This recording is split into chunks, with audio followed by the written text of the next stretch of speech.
Cory Brim with Sugar and Bar out of the DMV area. It is such an honor to have you. I am so excited to talk to you today because let me tell you, there is literally no one that I know of in this industry that works as hard or hustles as hard as you do. It's all hustle, Sarah. It is all hustle. But honestly, man, thank you for having me. And you too, man. I've been following you for years. The same thing. And you're out there grinding and hustling there. And people think just because Sarah Murphy, she's up here. You're still at it every day, right? Just like day one. Absolutely. Yeah, that's the for I think for me, I'll speak for myself. I don't like to speak for others, but like once you stop, it just kind of loses like flavor to me. Like, yeah. Yeah. Someone told me a long time ago that I'm like a shark, right? So when a shark stops swimming, he dies. So I just think that I've never stopped swimming for like 15 years. I love that. That sounds about accurate. Cory, let's start. For those who don't know you, when did you get started? So it was, I don't exactly know the exact timeline, but it was sometime around in November, December. It was like, my timeline's a little fuzzy. It was either 12 or 15 years ago, because I was in that transitional part of my life. Like most bartenders, I was bouncing from bar to bar. But I was a year here, 2 years there, 3 years there. And then just one day, Sarah, I got tired, man. I got tired of like having this positive, great attitude. I got tired of making all this money and having fun. And I couldn't figure out how I kept getting fired or my shifts getting taken away or, just anything crazy like that. So what happened was I decided that I wasn't going to work for anyone else ever again. And I told myself, no, I had no idea that it was this, right? I just was like, okay, I can do a couple parties or whatever and bartend or whatever. And, as long as I can make, this is what I said in my mind. As long as I can make like $500 a week, $700 a week, I'm good. I'm good. And I was just trying to survive. Yeah. And I just didn't want to go back to that same, no matter where I was going. It was the same thing at every single bar, restaurant. It was all the same negative vibes and energy. And I didn't want that anymore. And so I just jumped out there. No plan, no mission statement, no business cards, no, nothing. I had nothing, but it was just a dream, a prayer and a dream. And confidence and faith that you would be able to make it work or happen because you had decided. I knew that the one thing that, so when you sit down and write your list, right, I knew that I could serve people. I knew I could do that. Like that wasn't the issue. The problem, how do you make money? How do you pay your bills? You have a dream, but how do you pay your bills? And so I knew that I could do that. And there was I know you hear about it when you read these books and you see these stories, or even when you do interviews like this, and Oprah calls it like that aha moment. There was an aha moment where I just knew that I couldn't go back to working for anyone else. I didn't know what I was going to do, but in my gut, I just couldn't go back to the same rat race. Like it didn't make sense to me to work 40 hours or 90 hours a week and not living in my full potential. Yeah, absolutely. The one thing that I love about following your journey is that you are not afraid to reinvent yourself every single day. Any day, every day, maybe halfway through a day. You're like, new Cory, new me. Right. It's a journey. And I think a lot of sometimes, whenever I'm talking to do anything like this, I always speak from my perspective, right? Because I see a lot of people and they kind of like, they preach to you and say, you got to do this. I'm not doing that. I'm always on a constant journey every day to become the better version of me. And that's not a sales pitch or anything like that. I don't always knock it out the park. You know what I'm saying? I make, I used to work at the Cheesecake Factory, and there was a general manager I had there. His name was Anthony. And he's like, look, guys, there's certain things on this journey that you kind of take with you. And he told us that, guys, there's one thing that you're gonna make 10 mistakes today. That's fine. Just tomorrow make 9. You know what I mean? Like, it's gonna happen. You're gonna make mistakes. That's life. Just try to make as few mistakes. Learn through the process. And that's something I kind of different ones, right? Yeah. If you make 10 today, make 10 different ones tomorrow. Yeah, absolutely. That's amazing. So when I asked you what you wanted to talk about today, what you put down was how to scale a mobile bar. And I would love to know what your thoughts are there. What was the magic, the formula that you use and that you teach when mentoring, which you mentor a lot of other mobile bar owners, how they can replicate the success that you've had? You want the secret sauce, Sarah? Do you want the secret sauce? I do. Give it to us. You want the Coca-Cola magic? You want the McDonald's secret Thousand Islands? So what's the recipe? it's pretty very simple. Well, it's not simple. I'll simplify it.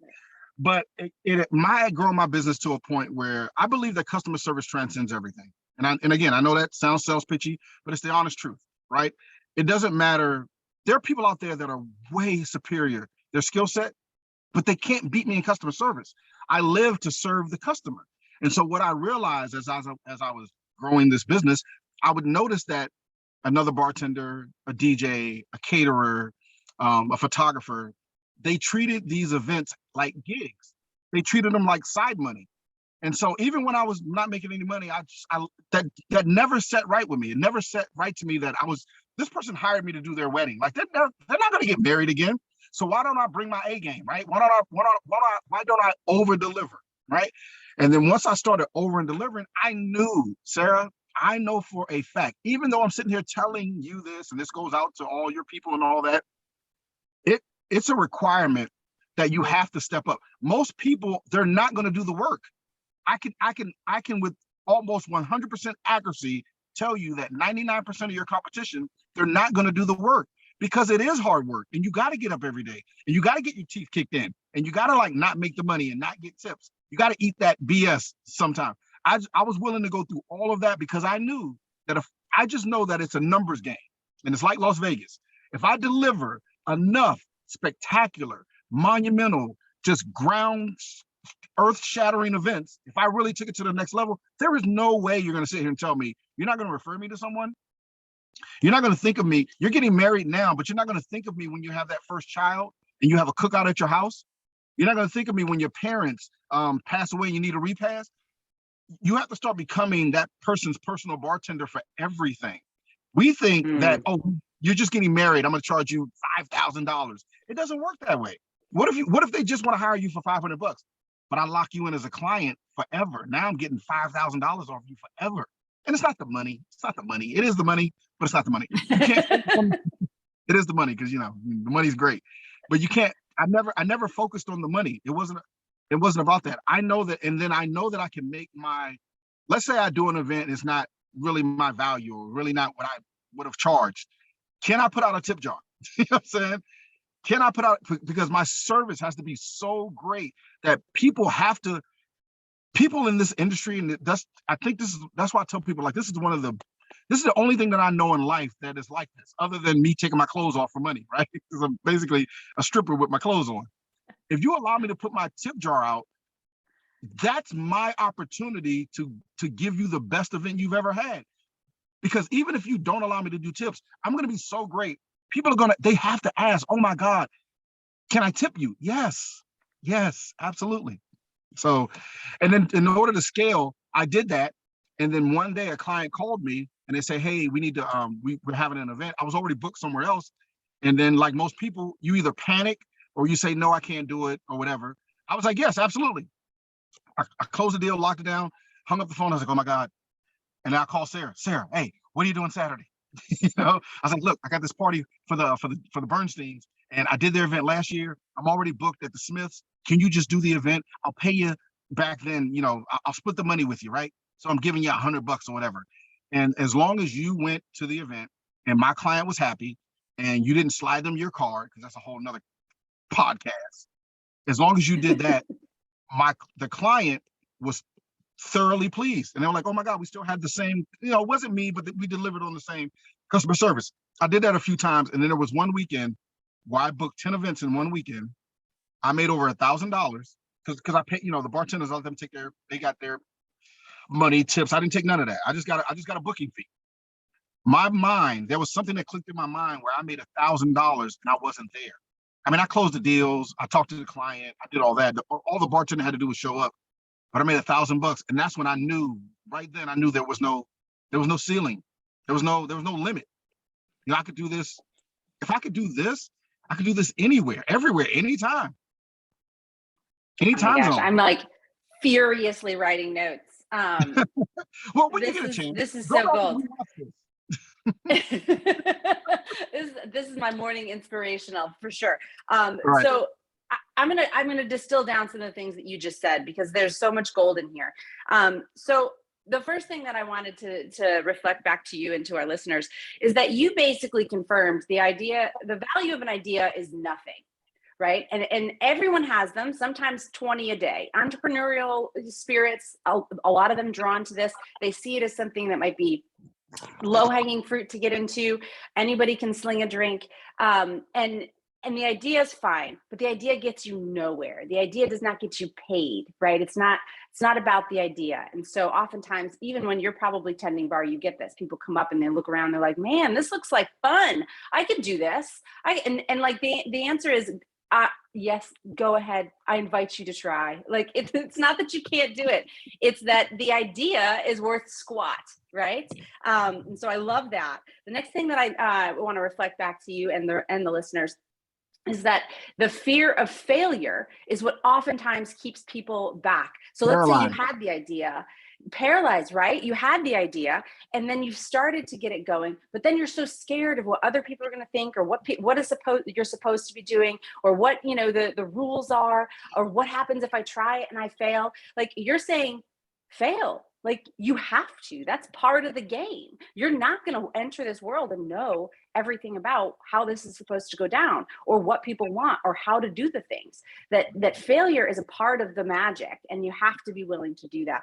And then the third thing, that is the last thing that I heard you say in theory, is say yes to opportunity, because it sounded like you came out of the gate and you were just like, whatever the universe puts in front of me, I'm going to say yes to, and I'm going to figure it out. And in turn, the universe continues to give you things because I'm watching you and sometimes you're flying all over the country. You're one of the few mobile bar owners that I know of. I was in Miami yesterday. You're one of the few mobile bar owners that I know of. One day you're in Seattle, Washington. The next day you're in Miami. Then you're in like Chicago, and you're like wherever the universe, God says, Cory, I have an opportunity for you. You say yes and figure it out later, and you always pull it off. Yeah. Now, how do I get all of what you just said on a t-shirt? I need all of that on a t-shirt. Step one, your ideas aren't worth shit. Step two, fear nothing. And step three, say yes to the opportunities God puts in front of you. Yeah, no, that's everything you're saying is exactly it. And I had to move from, I think a lot of people also, they're so in their head about stuff, right? Especially bartenders, right? We're all in our head about everything. I just got out of my head. And I honestly God put some really good people in my life on this path, right? I distinctly remember before I even, because I was a server for a long time, and before I became a bartender. And there was a guy that trained me. To be a server. I'm still friends with him to this day, and I still hire him from events. He's really great, and I love him, right? There was a guy that trained me to be a bartender. Both of those guys they were deep rooted in customer service. And even the guy that recommended me to be a bartender, he was like, dude, you're such a great server. You would make an awesome bartender. He's like, the one thing that you have to do is the fatal mistake that bartenders make is they become bartenders. They become mixologists. He's like, don't ever do that. Be a server. Just serve drinks.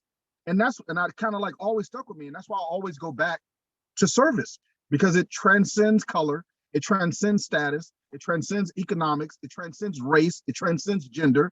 I've done events that I know for a fact that if you plugged in any of those stereotypical American things those labels that they put on us, I wasn't supposed to be in a room, but they know that my service, they're paying for the service, not any of all the other stuff.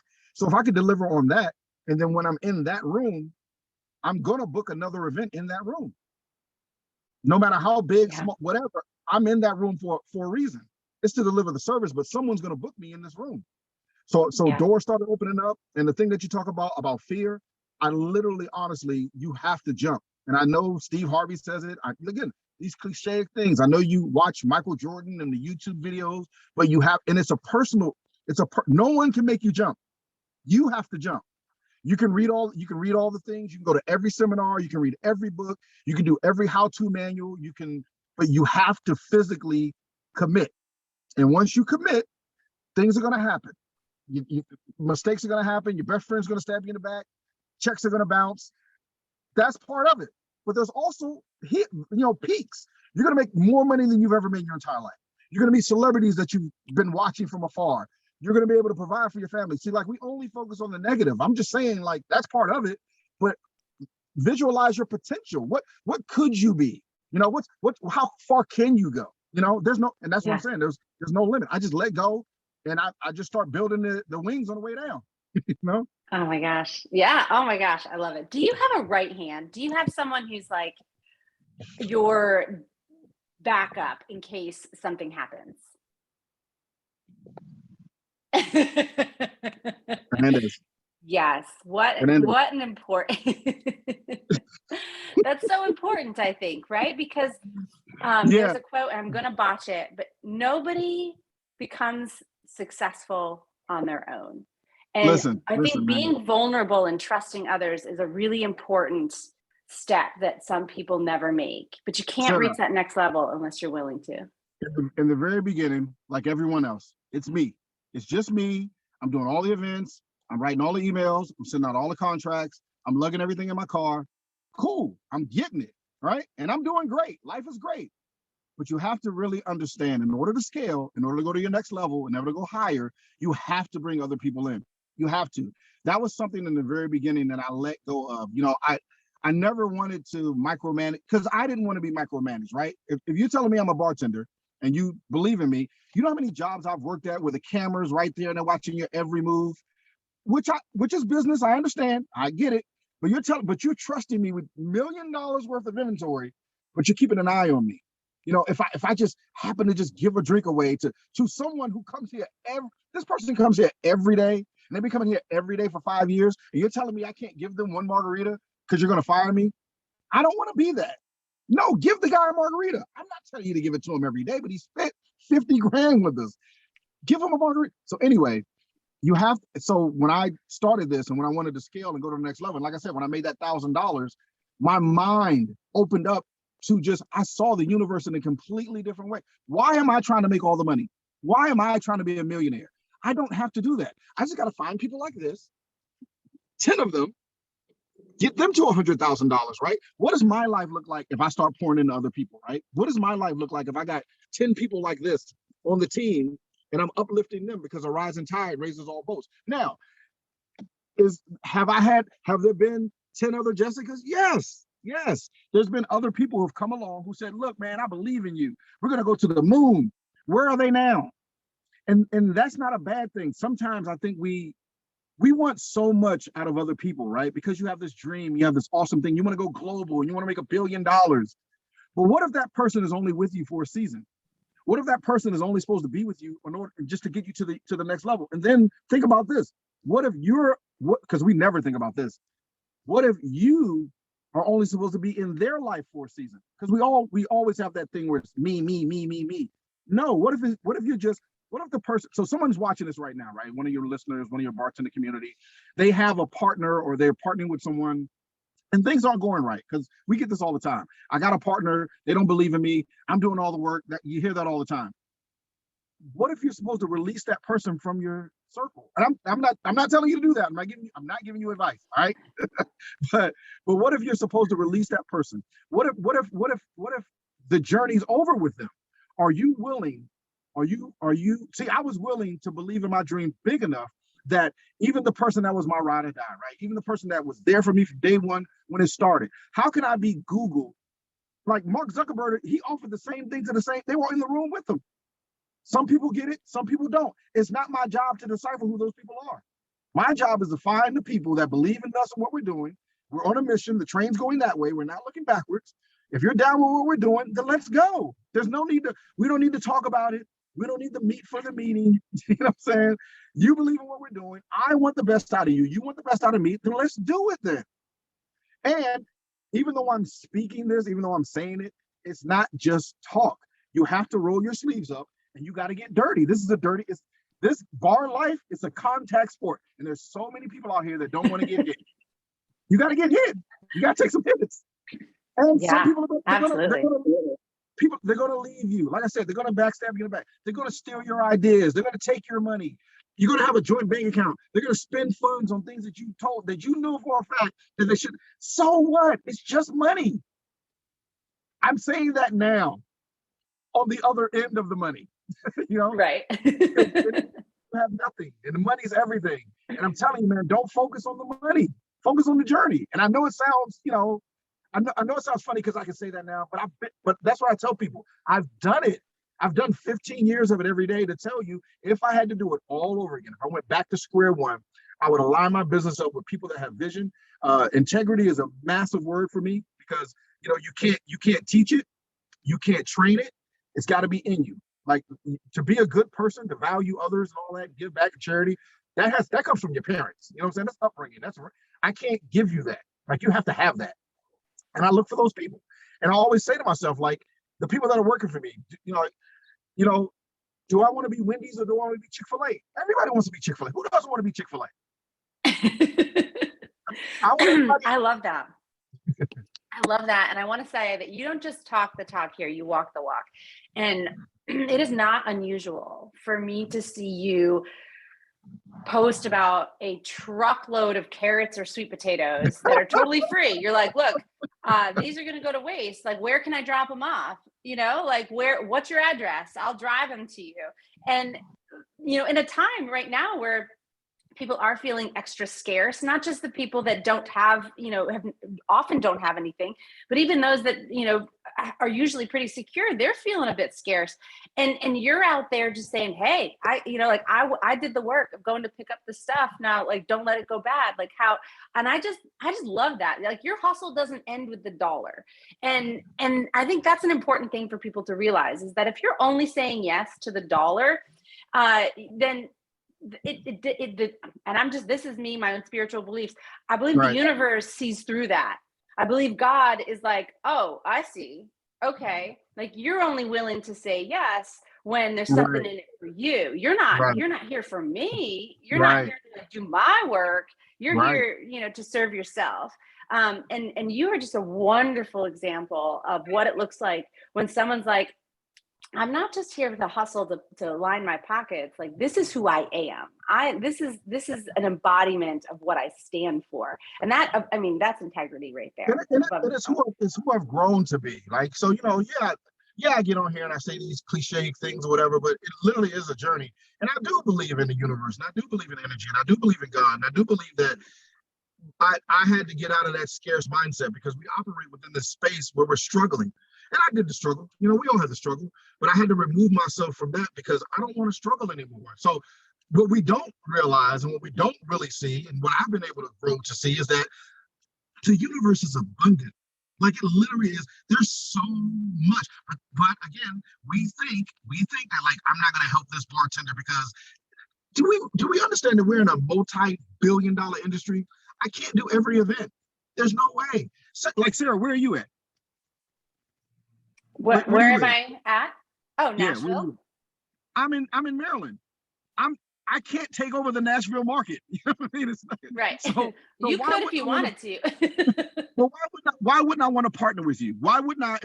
If I know you're in Nashville, and if any opportunity comes up, why wouldn't I want to reach out and connect to you? Because that's where you are. Now, will I get on a plane and come to Nashville? Absolutely. But if you're already there, why wouldn't I do my best to forge a relationship with you instead of looking at you as competition? Because the greater that we all do, the greater it is for all of us. And that's just how I roll. And then the cards, I'm not worried about, like you said, when I'm picking up the food or whatever I'm doing, I'm not worried about the gas because there's birds don't have a job. They have families, right? Like lions and tigers and caterpillars and they're still eating every day. They have shelter every day. So when you break it down to the basic core things, it's not money. I need a roof over my head. I need my family to be okay. I need shelter. You know what I mean? Like, I need water. It's, and everything else is just, it's gravy.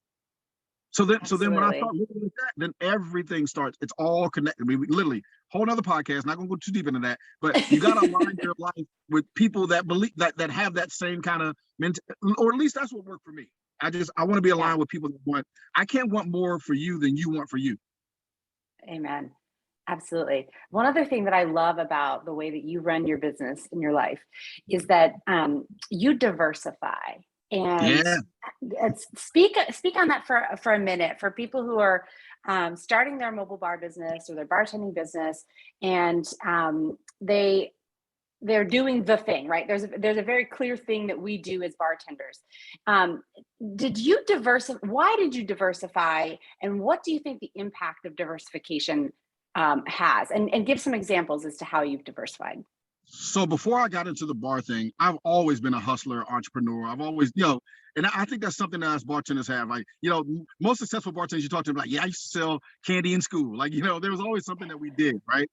So I knew there when I started getting in tune with like energy and my beliefs and standing on because I always want the best, right? So there's nothing negative out of it. So when I started seeing what was happening, I would go to events and I would have a client and they would hire a DJ, a photographer, a caterer. The DJ would show up and he wouldn't have a table.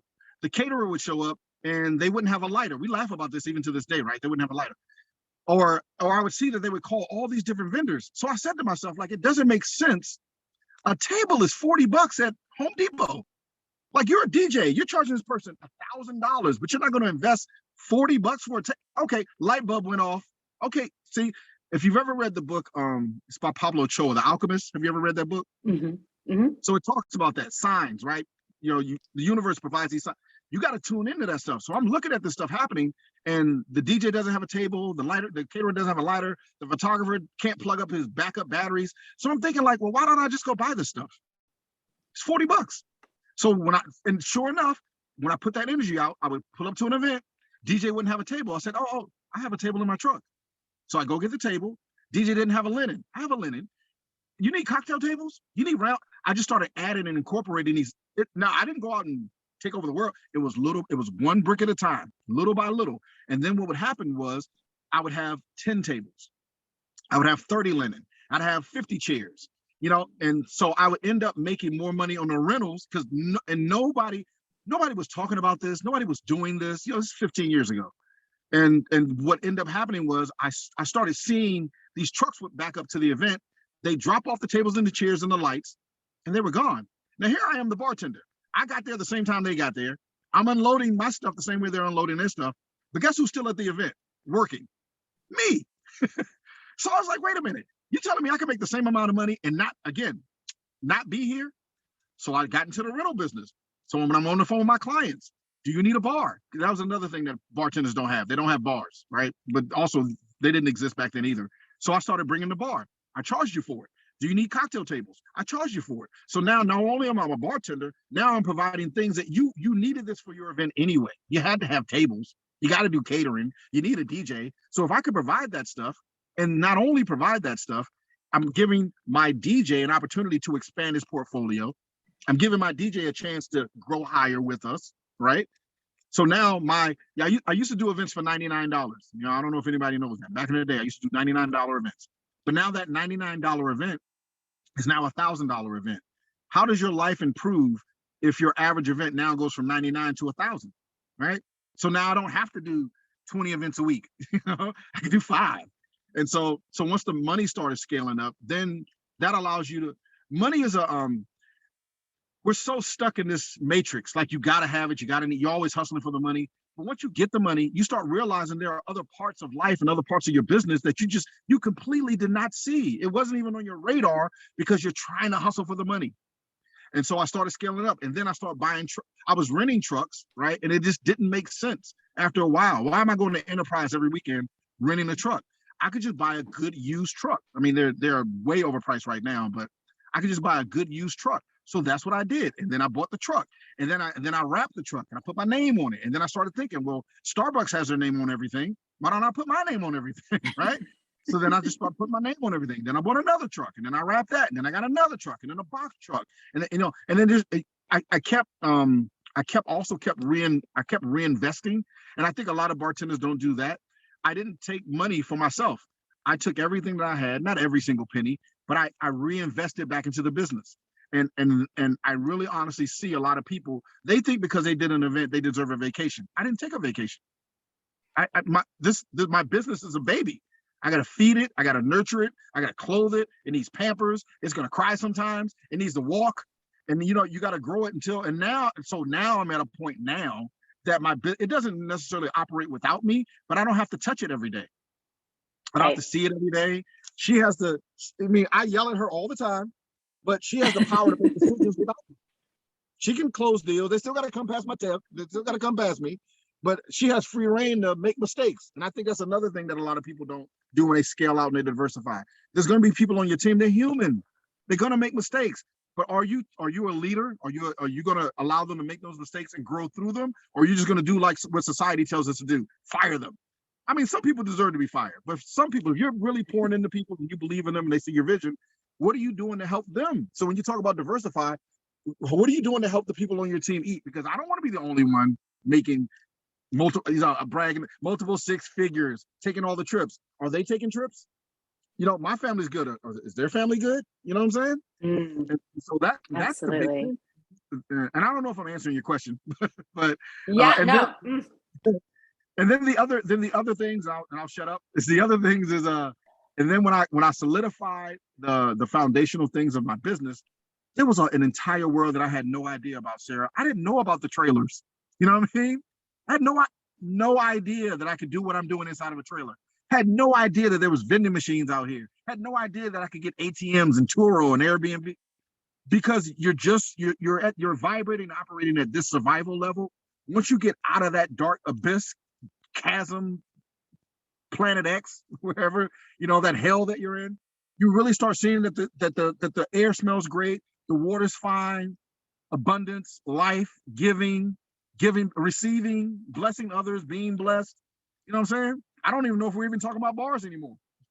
Well, we are, right? And I believe that the entrepreneurial journey, being a business owner, is the number one personal development journey that one could ever engage in, because your business and thus the world around you becomes a reflection of yourself. And so when your business is succeeding, it's emblematic of your own personal success. You have gotten out of your own way. You have up-leveled yourself enough to receive from the universe the abundance that you have worked for, right? And so entrepreneurs who never reached a level of success, it's not usually because they suck or they weren't very good at it. It's because they weren't willing to open themselves up to receive and to learn and to up-level every time something new is put in front of them. And so, yeah, I mean, when we talk about business, what we're really talking about is the entrepreneur. It's a little personal. What we're saying, it's a business, right? But what we've watched through your business journey is your evolution as a person. And so, like, yes, we could talk about spirituality. We could talk about you as a person. We could talk about your business. It's all the same thing, really. When you distill it down. Right. And then I love that. When you study because I like to study great people, right? And I've had the opportunity to people. There's some people that I've watched from afar that I've admired, right? And then you get an opportunity to work that event as a bartender, like, you know what I mean? Like like T.I., I don't know if you know who T.I. is, rapper T.I. You're in Nashville. I know you down with that. So I got an opportunity to work his event. I had always admired T.I. just for his work ethic, and I got a chance to ask him, like, how are you in all these, Jose Andres, right? We did an event with Jose Andres. How are you in all these different, every time I look up, that man is in a different place on the front lines. How? And they all say that, Master P, right? You run your life like a business. There are things that they're in your life. There are things that need to get done, and nothing can supersede that, right? You got to be at your child's basketball game at 6 p.m. You're on the other side of town. You put that in your calendar. Right? It's on your calendar. So your phone's going to say, hey, dummy, if you don't leave right now from this party, you're going to miss the most important part of your whatever. That's got to be tentative on your calendar. And it's got to tell you, if you leave any other second than now, you're going to be late to that thing that you promised somebody that you're going to be at. I literally run my entire life off my calendar. If it's not on my calendar, it doesn't exist. It doesn't exist. Same. And I'm very like, even though I there are things in life, like my dad, and he's still alive. I mean, I'm not talking about him, but my dad has no concept of time, zero. He's one of those people where if you tell him dinner's at 7, he's going to show up at 9 because he has no, like Dad. This was a surprise birthday party. Like everybody was there at 6:30. He shows up at 9. I just knew that I didn't want my life to be there, and that is not a knock on my dad. Time is very valuable. It's the one resource that you cannot duplicate. Man can't replicate it. Your time is your most valuable resource. So I'm very cognizant and present, and I want to. So whenever I make an event with a client, I'll give you some secret sauce secrets, right? So like this meeting, so we're together because we just left a client. We just had a meeting with a client. We're supposed to be there at 11:30. We got there early. Because you got to be early. Whatever time I don't care what time you tell your client, never show up on time. Never. You always come 10, 15, hell, 30 minutes early. You always show up early. Always. On everything. There is no flat tire. It was accident on the beltway. Nobody died. In the 15 or plus years that I've been doing this, we don't do late. We don't do it. It's unexcusable. I mean, that's the number one dagger in our business. Everybody's late. Your caterer's gonna be late. Your photographer's gonna be late. The limo guy's everybody's gonna be late. Not me. Not me. I'm here. I'm ready. I'm set up. The first guest comes through the door. I'm ready to serve. Amazing. Oh, I love this. If you literally take that one thing, I mean, there's nuggets that I'm saying here, but if you show up, 80% of this job is just being in the right place at the right time. Just show up on time. Everything else will fall into place. It's so crazy to me how, and then when people show up late, they literally treat your event as if, oh, there was traffic. We have so much technology right now that Waze will tell you if you're going to be late or not. Like you literally have no excuse of why you can't show up on time. So I look at you and I'm like, you didn't respect. It's an opportunity. Every event, whether it's a baby shower, bar mitzvah, pool party, every event is an opportunity. You blew your opportunity. Yeah. This is gold. We started this interview and you had shared how you got started, and you got started because you decided that you wanted something different, something more from your life. And every step along the way, you've made another decision as to what you want for your life. What's next for Cory Brim? What have you decided is next? That's crazy because now I'm at the point now where like I can pretty much, within reason, do whatever I want, right? Making the money, traveling, doing all these events. And honestly, to give, let's say someone's watching this and they're at the beginning of stages of this, right? And they're looking at me and they're like, I want to be where Cory is. Do you understand that like I'm at a point where I'm watching someone else, right? Like somebody wants to be in my spot, but I want to be in someone else's spot. I don't look at them envious like I want their life. I put in so much work. I want to enjoy my life now. I don't want to do the grind out 9-to-5 hustle. Yeah, I still got it in me. Like I might, hey, look, I'm Jordan, baby. I'll come off this bench and I do it sometimes. You may see in some of the videos. I will come off and I'll get behind a bar. And we worked in the event the other day. I swear we made $500. You know what I'm saying? Because I can still do it. But do I want to? Not really. And there's a certain point, even though I may not be where I'm always on the journey, right? It's always a journey. But at some point, money has no value. It just really, you think it does, but it really, how many billion, I'm not a billionaire, whatever, but how many vacations do you really want to take? How many, like I rented a Lambo this weekend. It's cool to say that, but like I did it because I'd never done it before. But will I do it again? Probably not. I did it, but like I want to enjoy my life. It's the quality of my life now, and as I'm getting older, I've seen those guys that are still out there. And no negative, right? I've seen those guys that are 50, 60, 70. They're still trying to keep it together. You know what I mean? I don't want to be that. I built this thing. I want to bring people in that want, they want to be, okay, cool. You want to make $1 billion? Let's do it. I want to sit on the beach and drink margaritas and look at my my phone and see my deposits coming in and know that I can drink margarita. I can have another margarita. But I've also learned there's an important thing that I gotta say. I learned that from a guy named Dave Markowitz, right? Dave Markowitz is there are a lot of people, but Dave is one of the people in our industry. He worked for another company. They were making millions of dollars, and they literally would throw me events because it cost too much for them to load up their trucks and do the event, which was gravy for me.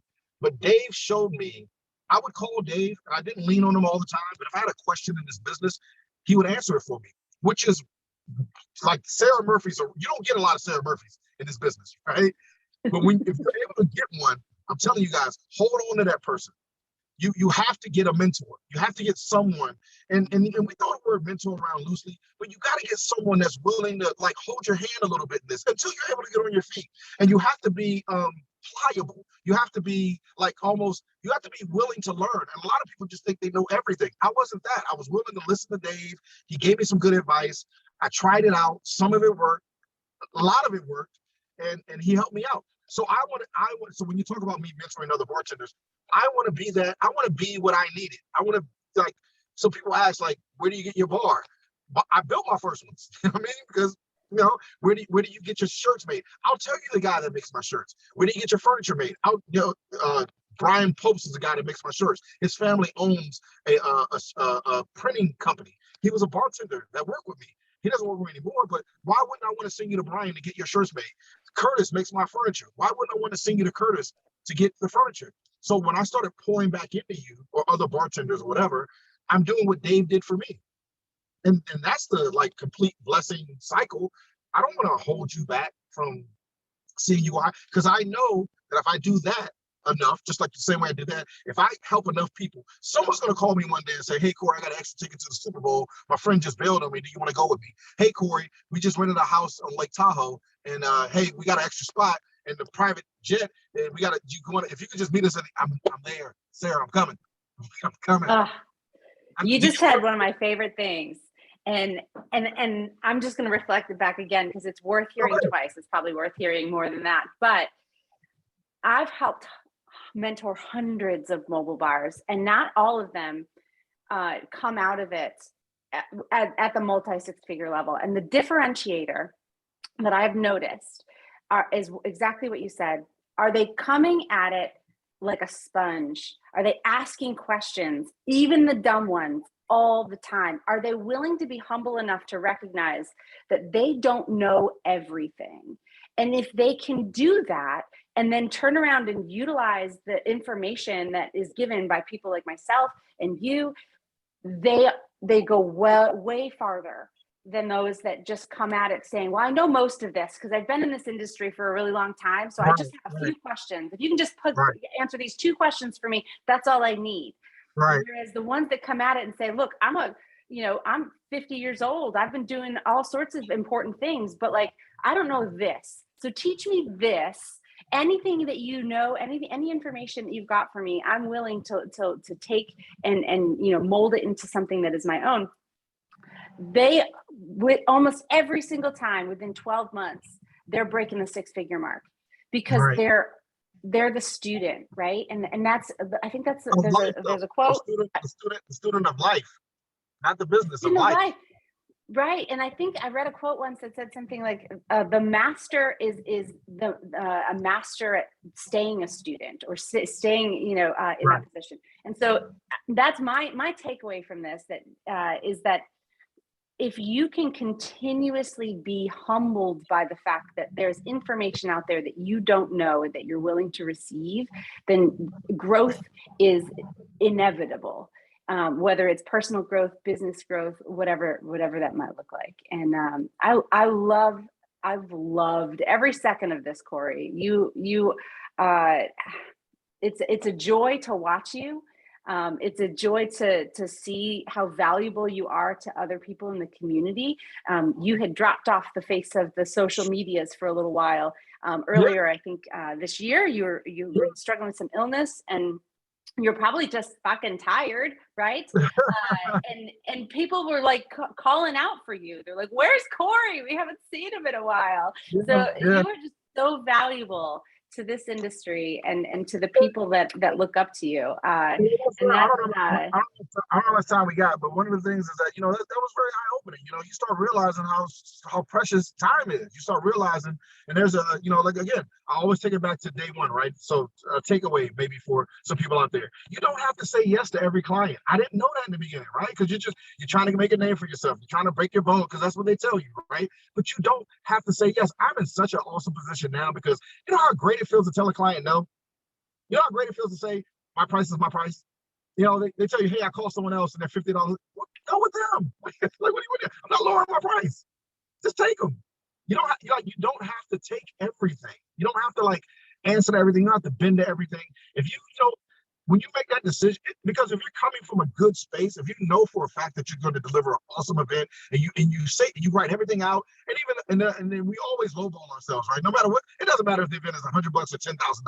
They got more money. They always got more money. But even if you do that and you stand on your principles, just stand there. Just it is what it is. Like just stop thinking stop putting yourself in that box that you're so small. And we got to get out of that. We got to get out of that. Absolutely. Well, this has been so much fun, Cory. Is there anything else that you wanted to add before we talk for 3 hours? Are you crazy? Well, we'll just have to give you more opportunities to talk then, because everything that you're sharing is pure gold and hard earned, right? And so, we've just been blessed with it. You are doing so much, man. You're doing so much. You're helping so many people.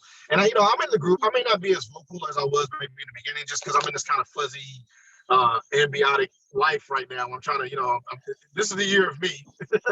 I'm taking I love it. Personal journey, man. Need some me time. But you're always in there. You're always helping people. So thank you. I know you're hearing a lot from people, but you really are. People are like, they're like kids in the dark in those groups, man. And they don't know. And you just like you become sort of that safe haven, that lantern, that light pole in a storm, because it is a storm out there, and we do get swallowed up sometimes. But you're always putting out good information. You're always helping people. So thank you for providing the space, because we really don't have a lot of spaces that we can even do stuff like this. Absolutely. Well, the community wouldn't be what it is if it wasn't for people like yourself. Crowdsourcing information is always dangerous because you never know who's giving information, if they've ever even practiced or tried the information that they're giving, or if they just found it on some random blog post, or they think it's a good idea. And so it's people like yourself and a variety of other OGs, as I like to call them, in the group that actually show up and contribute from a place of knowing that creates the trust in the overall community. And so again, I want to thank you. This has been a joy, and I can't wait to have you back, and potentially in a bigger capacity. Man, I'm coming to Nashville, man. I gotta eat some of that food, listen to that music, man. I heard about is it Broad Street? Is that what you guys have in Nashville? What is that? Broadway, yeah, Broadway, and they what's that music? I can't pronounce, like Gershom District or Gurish or something like that. There's a place where there's a whole bunch of like just music and we have lots of that. We have the Ryman, Broadway. There's live music all down the strip. But yeah, I'm coming down there. That's what. I can't believe you've never been to Nashville. Absolutely, never. It's food, drinks, and that's what I tell people, man. You combine these three, right? Good food, good drinks, good music. That's a party anywhere. Amen. Absolutely.